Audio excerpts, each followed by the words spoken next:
Hi guys, saya kakapsat. Good morning sa inyong lahat. Eto guys, umiinom ako ng kape. Nagising ako nakaalis na si Papa Raul para pumasada. Ayan, ako nagkakape, si EJ nasa taas pa. Guys, tingnan nyo, nagpagupit ako kahapon. Maikli na naman ang aking buhok. Guys, kakapsat, nandito ako sa terminal. Dito nakapila si Papa Raul, pero pagdating ko rito ay wala siya. Siguro naghatid ng pasahero kasi gusto ko maggulay. Kaya ayan, doon kasi doon sa may palabas sa gate, nandun yung mga nagtitinda ng gulay. Kaya antayin ko na lang si Papa Raul. Guys, kakapsat, walang nagtinda ng mga gulay doon. Kaya dito na lang kami mamamalengke. Gulay kasi ang gusto kong bilhin sana doon kasi mas sariwa. Pero dito na lang ako bibili. Kakapsat, pauwi na kami. Dito kami sa site na mili. Nakabili ako ng maskara ng baboy. Sabi ko magsisika kami. Ang gagawa si EJ, pagawin ko muna bago siya alis. Kasi alis daw siya alas 10 pa, aaga pa naman. Kaya si EJ ang gagawa ng sisig. Kasi si Papa Raul ay namamasada. Ha? Hindi pa yun. Ayan na guys. 25 minutes na. Kaya enough ko na siya. Pinasisingawan na lang. Pinalambot ko kasi yung tenga, yung maskara. Gagamitin ni Iggy sa sisig. Yan. Ayan na. Piniprito na ni Mr. Chef. Ay, tapan mo.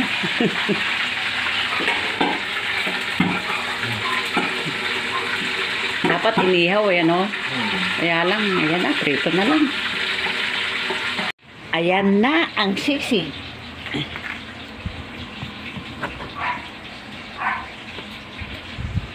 Meron pang piniprito doon? Yan, nakapatay na yun Yan, ano ko na lang, nilagay ko lang yung dugo na may, yung atay. Atay. Na may dugo. Pero patay na yan.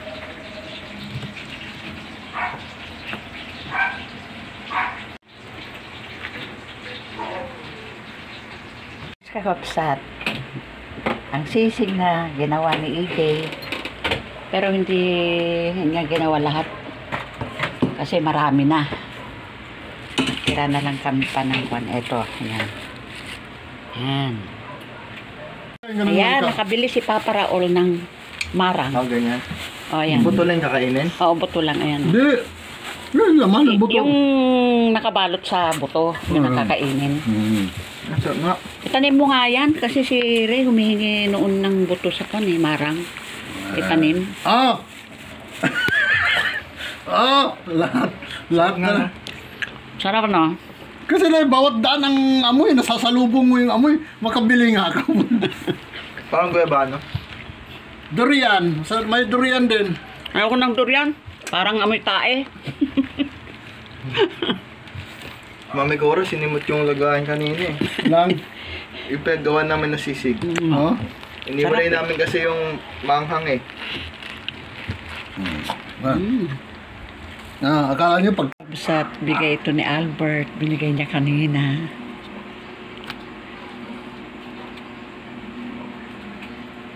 Nakita ko kasi doon sa harapan ng bahay niya, meron siya mga ganito. Sabi ko, Albert, ang ganda naman nung halaman na nandun sa harapan mo. Sabi ko, nakatabi doon sa kanyang mga sibra. Mamaya ng konti, nandiyan, dala-dala niya na dito, binigay na sa akin.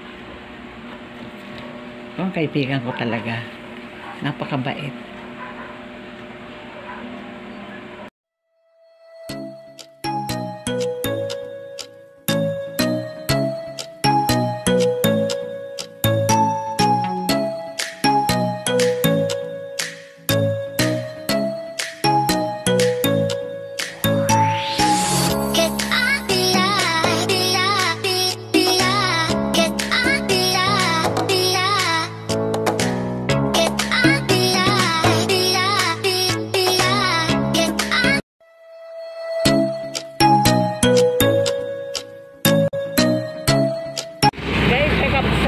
Walang nagtinda ng mga gulay doon. Kaya dito na lang kami mamamalengke. Gulay kasi ang gusto kong bilhin sana doon kasi mas sariwa. Pero dito na lang ako bibili. Saat pa uwi na kami. Dito kami sa site na mili. Nakabili ako ng maskara ng baboy. Sabi ko, magsisika kami. Ang gagawa si EJ, pagawin ko muna bago siya alis. Kasi alis daw siya alas 10 pa, aaga pa naman. Kaya si EJ ang gagawa ng sisig. Kasi si Papa Raul ay namamasada. Ha? Hindi pa yun. Ayan na guys. 25 minutes na. Kaya inoff ko na siya. Pinasisingawan na lang. Pinalambot ko kasi yung tenga, yung maskara. Gagamitin ni Iggy sa sisig. Yan. Ayan na. Piniprito na ni Mr. Chef. Ay, tapan mo.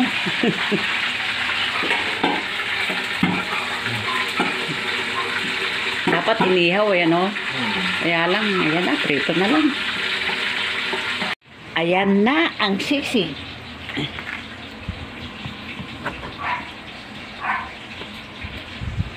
Meron pang piniprito doon? Yan, nakapatay na yun Ngayon ko na lang, nilagay ko lang yung dugo na may, yung atay. Na may dugo. Para patay na yan.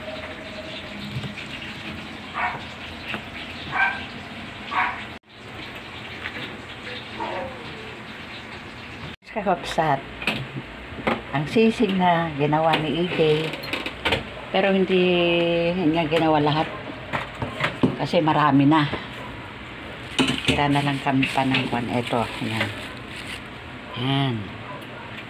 Ayan, nakabili si Papa Raul ng marang. Ganyan. Ayan. Buto lang kakainin? Oo, buto lang. Ayan. Hindi. Yung laman, buto. Yung nakabalot sa buto, yung nakakainin. Asa nga? Itanim mo nga yan kasi si Ray humihingi noon ng buto sa kan marang. Itanim. Lahat na.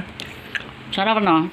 Kasi bawat daan ang amoy, nasasalubong mo yung amoy, makabili nga ako.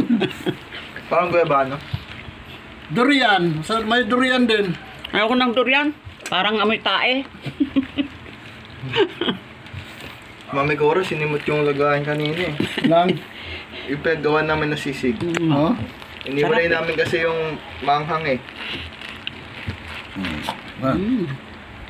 Akala nyo pag... Sa bigay ito ni Albert, binigay niya kanina.